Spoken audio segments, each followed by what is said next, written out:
Assalamualaikum warahmatullahi wabarakatuh. Yang terhormat Bapak dan Ibu penilai uji kinerja PPG dalam jabatan tahun 2022.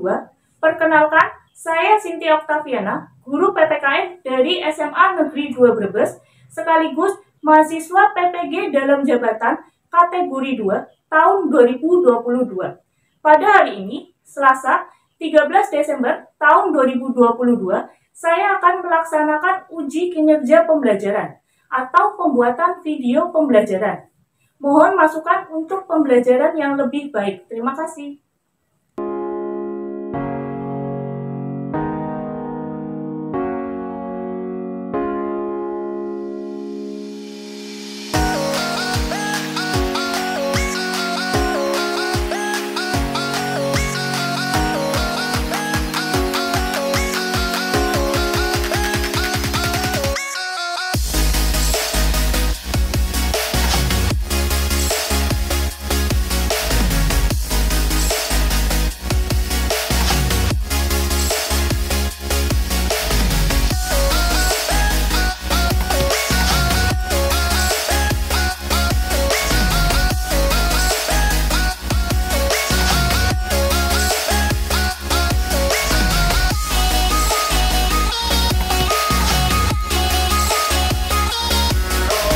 Waalaikumsalam warahmatullahi wabarakatuh.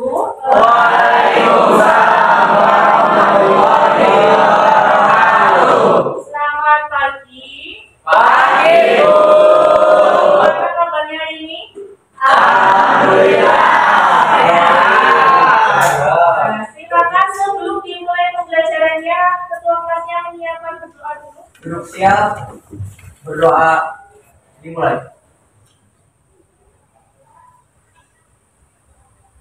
Berdoa selesai. Sebelum kita mulai pembelajaran, silakan dilihat dulu sekeliling kalian ada sampah atau tidak. Sampahnya dilihat dulu. Sudah, tidak ada? Ya, ada. Saya akan mengecek kehadiran kalian dulu. Abizar ada? Aisyah? Hadir. Amalia tuh? Akilah? Hadir. Aulia? Hadir. Danu? Hadir. Wiroma? Hadir. Sofia? Hadir. Tarsiti? Hadir. Reni? Hadir. Jumlah siswanya 34 ya, masuk semua. Iya, Bu. Alhamdulillah.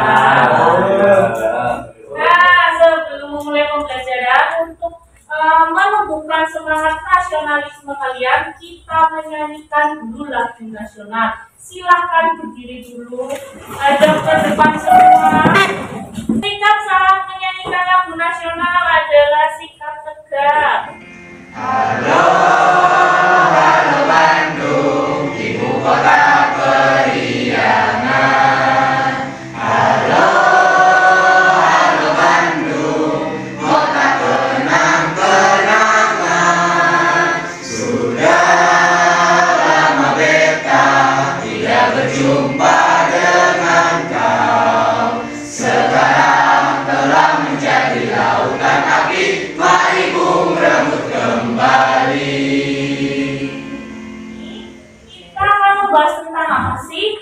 Kita akan membahas tentang Pancasila sebagai ideologi dan sumber dari segala sumber hukum, serta Undang-Undang Dasar Negara Republik Indonesia tahun 1945 sebagai sumber hukum tertinggi. Jadi nanti kita itu membahas kedudukan Pancasila itu sebagai apa dan kedudukan Undang-Undang Dasar tahun 1945 itu sebagai apa. Nah, tujuan pembelajaran yang akan kita capai. Nah, kita memiliki dua tujuan pembelajaran pada hari ini. Yang pertama, peserta didik mampu menjelaskan kedudukan Pancasila dan kedudukan Undang-Undang Dasar tahun 1945 melalui pemahaman infografis secara benar.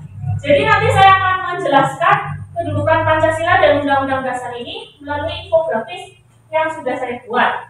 Nah, tujuan yang kedua, peserta didik mampu menguraikan hubungan antara Pancasila dan Undang-Undang Dasar 1945 melalui pembuatan proyek infografis secara berkelompok. Jadi nanti kalian berkelompok membuat suatu infografis, proyek infografis. Nah, proyek itu tentang apa? Hubungan antara Pancasila dan Undang-Undang Dasar 45 itu seperti apa nanti? Nah, itu adalah tujuan yang akan kita capai pada hari ini. Nah, manfaatnya buat kalian, yang namanya suatu materi pasti punya manfaat ya? Ya. Manfaatnya tuh biar kalian ngerti, oh ternyata Pancasila itu kedudukannya seperti ini loh. Oh ternyata Undang-Undang Dasar 1945 kedudukannya seperti ini. Jadi kalian tidak hanya melihat setiap hari lambang Pancasila di depan kan ya. Jadi kalian harus tahu kedudukannya Garuda Pancasila yang selalu kalian pandang di depan itu kedudukannya itu sebagai apa sih? Fungsinya buat apa? Begitu juga dengan Undang-Undang Dasar tahun 1945.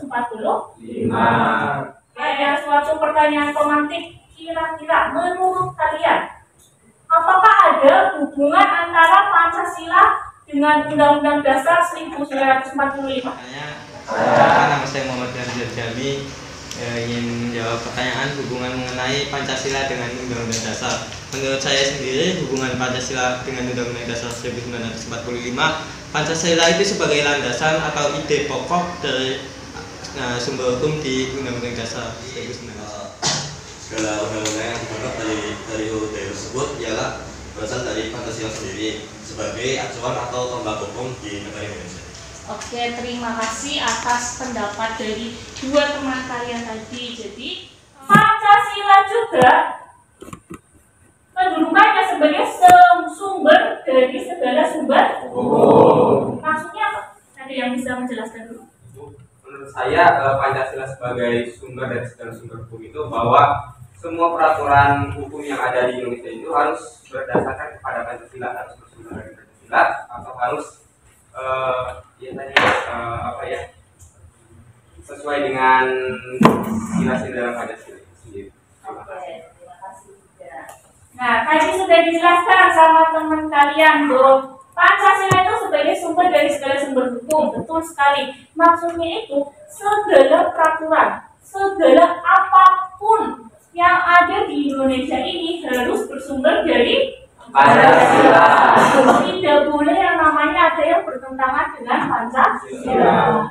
Satu lagi kedudukan Pancasila, yaitu sebagai payung keragaman. Nah, Indonesia itu punya banyak keragaman enggak?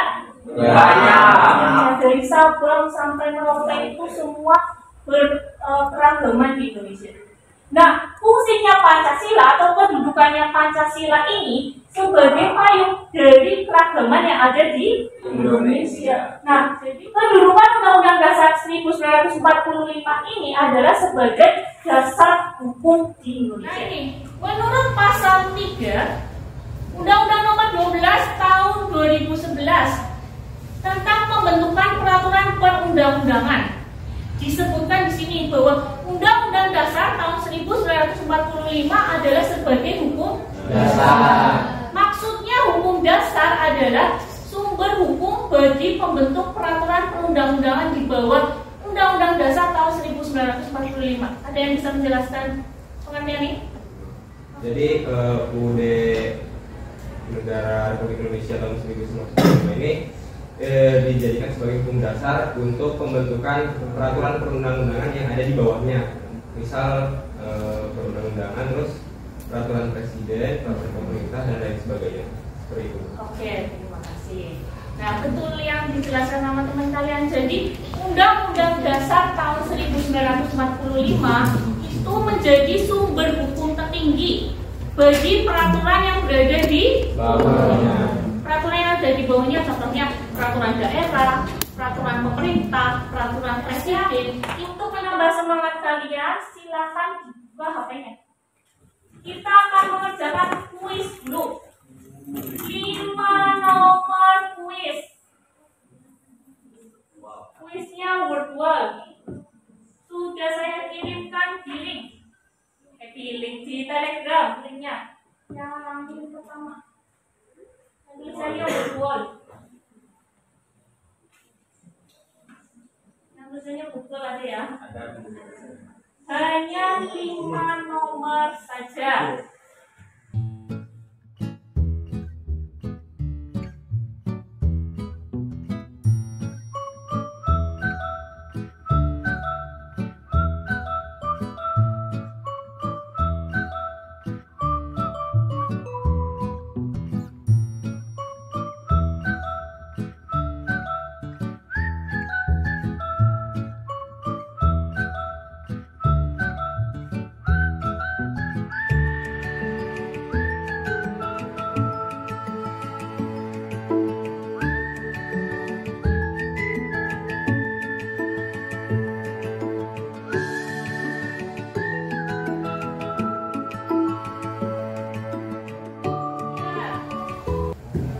Yang peringkat 1 bergeser.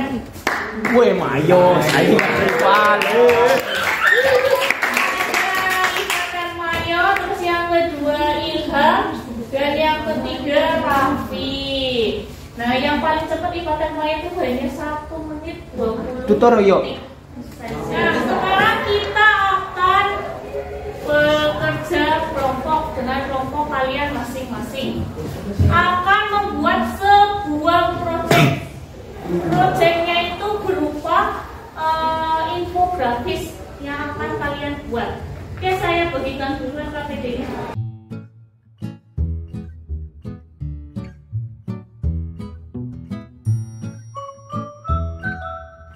Nah, jadi proyeknya itu kalian disuruh membuat suatu infografis.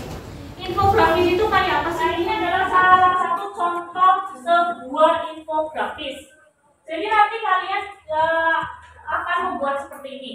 Buatnya pakai apa Bu? Buatnya saya biasanya pakai Canva. Canva itu bisa diakses lewat web secara gratis, atau mungkin bagi kalian yang memori HP-nya cukupi, kalian bisa mendownloadnya. Nah, tugasnya apa? Kalian cari dulu pertama 2 sila dalam sila Pancasila. Kalian milih, diskusi bareng sama teman-teman kalian. Oh, saya mau pilihnya sila pertama, saya mau pilihnya sila kedua atau sila kelima, terserah kelompok kalian. Pilih 2 sila. Setelah memilih 2 sila, kalian cari kira-kira ada hubungannya enggak sama Undang-Undang Dasar 45. Dicari di pasal-pasal Undang-Undang Dasar 1945. Kira-kira yang berhubungan dengan kedua sila yang kalian pilih tadi itu pasal berapa? Bisa dipahami dulu? Bisa.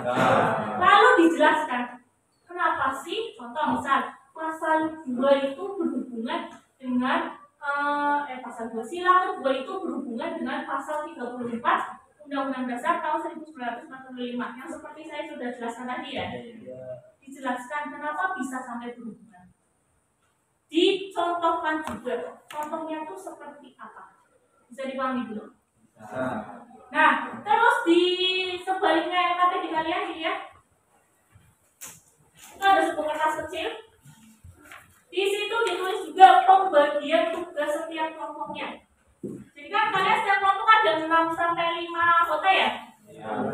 Nah, itu ditulis pembagian tugasnya itu seperti apa. Jadi biar biar terarah. Oh, si Erlangga nyari ini. Oh, si Ilham nyari itu. Oh, si Sasan nyari ini. Terus di bawahnya lagi ada rencana pembuatan proyeknya ya. Nah, itu ditulis kira-kira kalian membuat proyek infografis ini berapa hari sih? Membutuhkan waktu berapa hari? Bisa dipahami dulu? Sampai sini. Oke. HP yang digunakan dalam setiap kelompok hanya 3 HP saja. Karena kalau semua mau membuka HP, nanti bukanya yang lain. Akan sekarang didiskusikan sama teman kalian. Oke.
Sudah. Kelompok lainnya sudah juga? Sudah. Ada yang sudah siap mau maju atau memaparkan hasil proyeknya? Kami awali. Assalamualaikum warahmatullahi wabarakatuh. Waalaikumsalam warahmatullahi wabarakatuh. Kami dari kelompok 1 akan menampilkan sebuah infografis di mana isinya itu ya keterkaitan antara Undang-Undang Dasar 1945 dengan Pancasila. Sebelum itu, perkenalkan, nama saya Akila Chandrawinata dan rekan saya Emang Nani Azhar. Saya Lutfi Nasibanda. Saya Kainada Prasetya. Saya Susanti Haris Najaya. Saya Kebebaran Musa. langsung saja. Untuk yang pertama yaitu pembahasan dari sila pertama Pancasila yang akan dibacakan oleh Sasa. Dadanya waktu dan tempat kami persilakan. Pasal 28 ayat 1 ini memiliki berkaitan dalam sila pertama, ketuhanan yang Maha Esa. Karena masing-masing mengandung makna kebebasan beragama, serta kebebasan memilih agama sesuai keyakinan diri kita masing-masing. Dia berhak keluar dan berhak kembali, akan tetapi bukan berarti bisa untuk mempermainkan agama. Lanjut pada bacaan sila pertama yang dibacakan oleh Yuda. Duanya dari pasal 28 ayat 1 dan ini dari pasal 28 ayat 1 adalah setiap orang bebas menurut agama dan beribadah menurut agamanya, memilih pendidikan dan pengajaran, memilih pekerjaan, memilih kewarganegaraan, memilih tempat tinggal di wilayah negara dan kebijakannya serta tempat kembali. Jadi hubungannya sila pertama dengan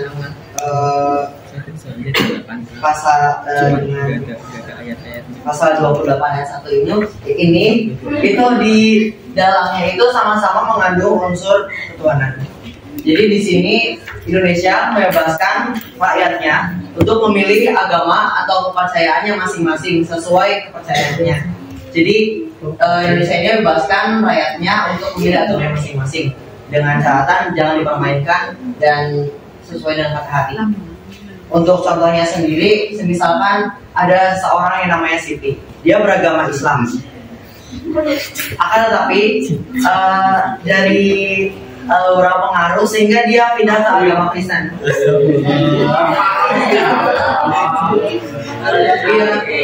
Akan tetapi dari kebebasannya boleh dia memilih agama Kristen dan berpindah dari Islam dengan catatan dia tidak mempermainkan agama yang baru. Itu boleh juga balik ke Islam, akan tapi jadi dipermainkan sesuai dengan hatinya Siti saja. Ya, lanjut pada pembahasan sila ketiga dan pasal 27 ayat 3 yang dibacakan oleh Najwa dan Jadi sila ketiga ini berbunyi Persatuan Indonesia yang dimana sila ini berhubungan dengan pasal 27 ayat 3 yang berbunyi setiap warga negara berhak dan berikut serta dalam upaya pembelaan. Jadi di hubungan keterkaitan itu dimana kita memiliki hak dan kewajiban dalam berbagai kegiatan yang berkaitan dengan usaha pertahanan negara. Kaitannya antara sila ketiga dengan pasal Undang-Undang Dasar 1945 adalah memiliki makna yang sama yaitu pertahanan bela negara bagi negara. Jadi pasal ini sebenarnya tuh menjadi negara bangsa Indonesia agar tetap dipertahankan, agar tetap menjadi bangsa yang maju dan dapat menjadi negara yang kuat. Yang dimaksud pembelaan itu kita membela dari segi manapun yang jelas kita kepada Indonesia ya. Contohnya itu contohnya akan dijelaskan oleh Kayana kepadanya waktu dan tempat kami persilakan. Jadi contoh dari pasal 27 ayat 3 dan Pancasila sila 3 itu ada membeli produk dalam negeri. Nah, dengan membeli produk lokal maka dapat meningkatkan ekonomi negara.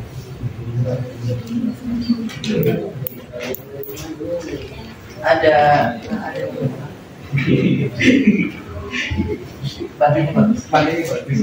ada yang mau menambahkan atau ingin bertanya?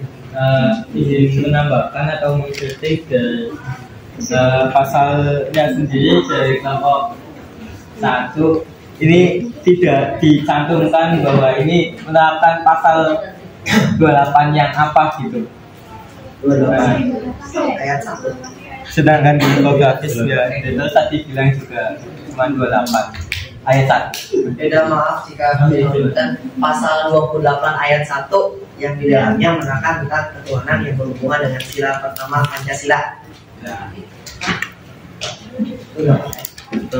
Berapa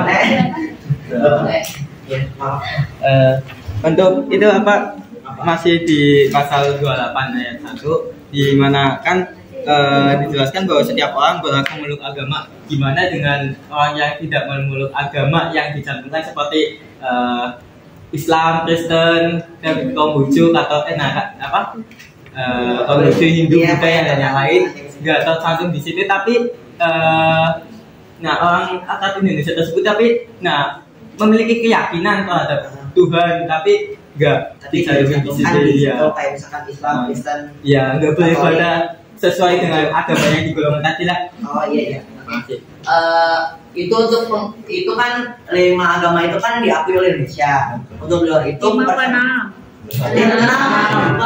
agama yang diakui oleh Indonesia. Selain itu kayak misalkan orang itu ateis atau itu orang pedalaman yang hanya menyembah Tuhannya dia, tapi tidak tercantum di Indonesia, berarti tetap dia diperbolehkan untuk memilih agamanya masing-masing, kepercayaan masing-masing, akan tetapi yang diakui di Indonesia ini hanya 6 ya. Itu masih diakui sebagai warga negara Indonesia apa?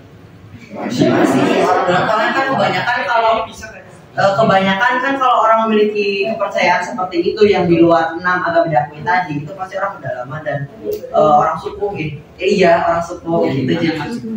Ya, di KTP-nya untuk KTP orang KTP ya enggak, karena orang dalam itu setahu saya jangan KTP ya.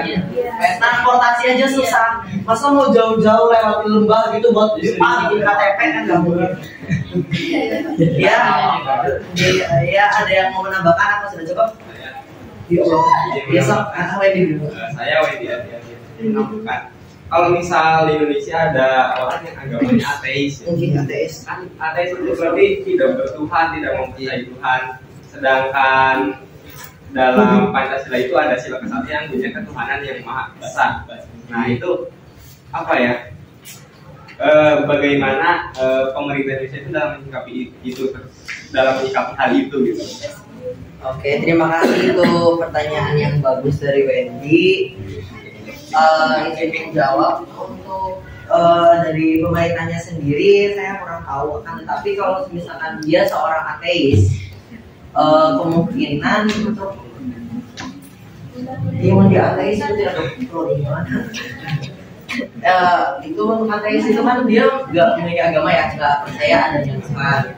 Untuk peran pemerintah menanggulangi itu ya, pemerintah juga tidak bisa memaksakan keyakinannya mereka, karena sesungguhnya agama itu panggilan dari hati. Jadi kita nggak bisa, kok kamu gak ada agamanya masuk Islam aja, masuk Kristen aja, nggak bisa seperti itu. Itu harus mengikuti kata hati. Oleh karena itu untuk orang-orang ateis seperti itu, alangkah baiknya ya ikuti kata hati aja. Untuk pemerintah juga tidak bisa memaksakan. Untuk orang KTP yang nggak tahu KTP. Ada yang mau apa sudah cukup itu Mayo tadi Mayo mau tanya. Perkenalkan, nama saya Ivan Termayo Zikrisullah. Di sini saya akan menambahkan jawaban dari pertanyaan Ilham. Menurut saya sendiri, bagi orang yang tidak mempunyai agama, tapi bagi orang yang tidak memiliki agama tapi percaya akan Tuhan, saya pernah dengar ya ada suatu golongan yang tidak memiliki agama tapi percaya akan Tuhan. Kalau menurut saya itu boleh-boleh saja, karena kembali lagi kepercayaan masing-masing. Tetapi dalam bunyi sila ke-1 itu ketuhanan yang Maha Esa tidak menyebutkan dia harus beragama tapi percaya akan Tuhan. Jadi menurut saya itu tetap diakui oleh negara sih. Seperti itu. Terima kasih. Terima kasih dapat disimpulkan itu dari Mayo. Pokoknya dalam sila pertama itu ketuhanan yang Maha Esa, yang penting warga Indonesia itu meyakini adanya Tuhan. Tapi di sini yang tercantum di ini diakui itu ada 6 ya. Boleh dia percaya dalam percaya zaman dulu, boleh nggak apa-apa, yang penting dia percaya adanya Tuhan. Yang penting kepercayaan sendiri. Ya saya rasa cukup. Kami akhiri, kurang lebih mohon maaf. Wassalamualaikum warahmatullahi wabarakatuh. Nah, kita evaluasi dulu tentang pembuatan proyek ini. Nah, menurut kalian, apakah kalian bisa memahami adanya hubungan antara Pancasila dengan Undang-Undang Dasar tahun 1945 lewat proyek infografis yang dibuat sama teman-teman kalian? Bisa dipahami nggak? Bisa. Kalau masih ada yang bingung gitu, bisa dipahami? Bisa. Oke, coba salah satu memberikan pendapat. Menurut kalian pembuatan proyek infografis ini membuat kalian lebih paham atau membuat kalian lebih pusing atau membuat kalian ribet atau gimana? Salah satunya, Mas. Assalamualaikum warahmatullahi wabarakatuh. Waalaikumsalam warahmatullahi wabarakatuh. Perkenalkan, nama saya Akila Chandrawinata. Saya di sini akan menjelaskan tentang manfaat infografis untuk pembelajaran kali ini. Jadi bagi saya sendiri pembuatan infografis ini sangat bermanfaat ya. Soalnya di sini kan misalkan ada sila, ada pasal dan ada contohnya. Itu di situ sudah tergolongkan itu jadi satu golongan. Jadi kita lebih mudah memahami. Oh, sila pertama misalkan berhubungan sama pasal 28 ada contohnya, ini contohnya. Jadi kita lebih ada gambaran terkonsep untuk memikirkan ini hubungannya kemana gitu ya. Terima kasih dari saya. Wassalamualaikum warahmatullahi wabarakatuh. Waalaikumsalam. Lagi ada yang memberikan pendapat mengenai proyek infografis ini, kira-kira menurut kalian bermanfaat atau tidak untuk kalian sendiri? Ya, ya Mas. Saya berpendapat, menurut saya proyek infografis ini jadi memudahkan siswa untuk mencari keterkaitan hubungan antara sila pertama, sila Pancasila dengan Undang-Undang Dasar. Karena dalam infografis sendiri biasanya ada atur tagline-nya gitu, ada tanda panah yang mengartikan bahwa itu berhubungan dengan sila ini dan pasal ini. Nah, jadi dalam infografis ini ya menurut saya bermanfaat. Jadi evaluasi dari proyek tadi ini mengenai pembuatan infografis ternyata lebih mudah untuk dipahami ketimbang teks-teks panjang itu ya. Teks panjang kalian juga bacanya udah ya sudah.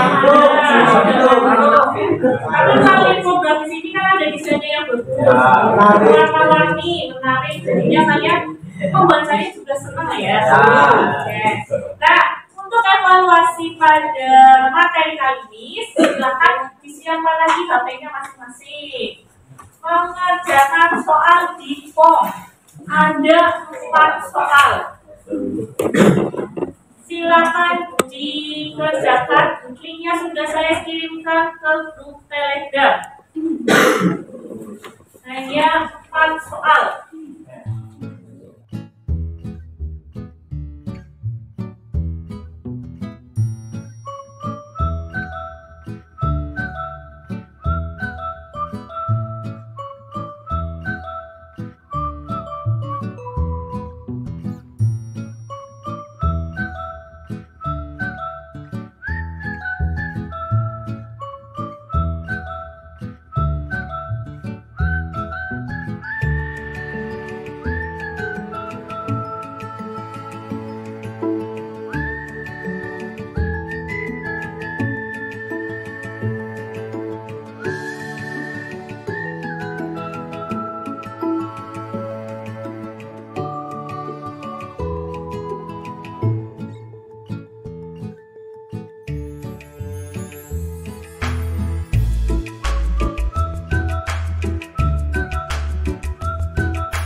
simpan dulu. Biar tidak mengganggu. Langsung kirim saja. Oke, silakan HP-nya disimpan.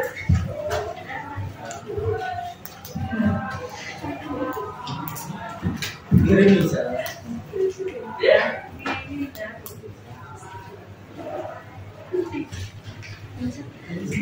Oke, sudah semua ya. Nah, pada pembelajaran kali ini kira-kira kesimpulan apa sih yang bisa kalian dapat di pembelajaran kali ini? Ya, Mas. Saya Wendy Ajar. Saya ingin menyimpulkan bahwa saya jadi tahu apa hubungan antara Pancasila dan Undang-Undang Negara Republik Indonesia tahun 1945 dan juga jadi paham apa sih susunan itu tadi susunan hierarki yang bahwa undang-undang itu berada di atas, tapi ya tetap bahwa Pancasila di atas sebagai sumber dari segala sumber hukum. Terima kasih. Oke, yuk ada lagi yang mau menyimpulkan? Silakan. Ya, Mas. Saya ingin menyimpulkan yang kita pelajari pada ini yaitu pertama apa sih kedudukan Pancasila dan Undang-Undang Dasar 1945 sendiri, di mana Pancasila yaitu sebagai sumber dari segala sumber hukum dan Undang-Undang 1945 sendiri itu sumber dari peraturan atau hukum yang dibuat. Dan yang kedua itu apa sih hubungan antara Pancasila dengan Undang-Undang Dasar 1945, di mana yang kita baca itu sudah tahu gimana bahwa Pancasila sama Undang-Undang 1945 itu mempunyai hubungan erat, di mana Pancasila itu sebagai roh atau jiwanya dari dan UUD itu 1945 itu sebagai raga atau tubuh dari. Oke. Dan lagi mulai dari dua pendapat teman kalian tadi bahwa yang kalian dapatkan itu mengetahui kedudukan Pancasila itu seperti apa, kedudukan Undang-Undang Dasar tahun 1945 itu seperti apa, lalu hubungan keduanya seperti apa, seperti itu kan? Ya. Oke. Nah, sekarang kita melakukan refleksi gimana pembelajaran kali ini, menyenangkan atau tidak? Menyenangkan. Apakah kalian membuat infografis ini lebih tertarik kalian pembelajarannya? Lebih tertarik. Bisa dipahami materi pada kali ini? Bisa. Oke, nah alhamdulillah kalau kalian sudah bisa memahami materi pada kali ini. Saya juga memberi apresiasi kepada seluruh kelompok mengenai pembuatan infografisnya. Ternyata kalian sudah pandai-pandai mengedit ya. Biasa mengedit berarti ya. Nah, infografis yang sudah kalian buat ternyata bagus-bagus dengan gradasi warnanya, dengan gambar-gambarnya, dan tak lupa juga isinya juga berbobot. Tidak hanya menekankan pada desain yang ada. Terus tadi saya lihat kerja kelompoknya juga sudah bagus, sudah ada pembagian tugas, tidak ada yang cuma nampang nama saja, tidak ada sepertinya ya. Oke, untuk pertemuan minggu depan nanti kita melanjutkan presentasinya, presentasi proyeknya. Proyeknya sudah selesai semua, tinggal mempresentasikannya lagi. Oke, sebelum ditutup, silakan ketua kelas memimpin berdoa dulu.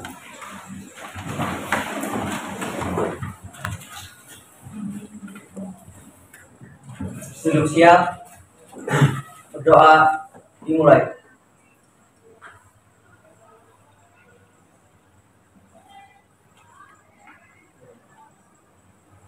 Berdoa selesai. Oke, semoga pembelajaran pada kali ini bermanfaat untuk kalian. Selain bermanfaat, kalian juga bisa menerapkannya dalam kehidupan sehari-hari. Terima kasih, saya ucapkan selamat pagi. Assalamualaikum warahmatullahi wabarakatuh. Waalaikumsalam warahmatullahi wabarakatuh.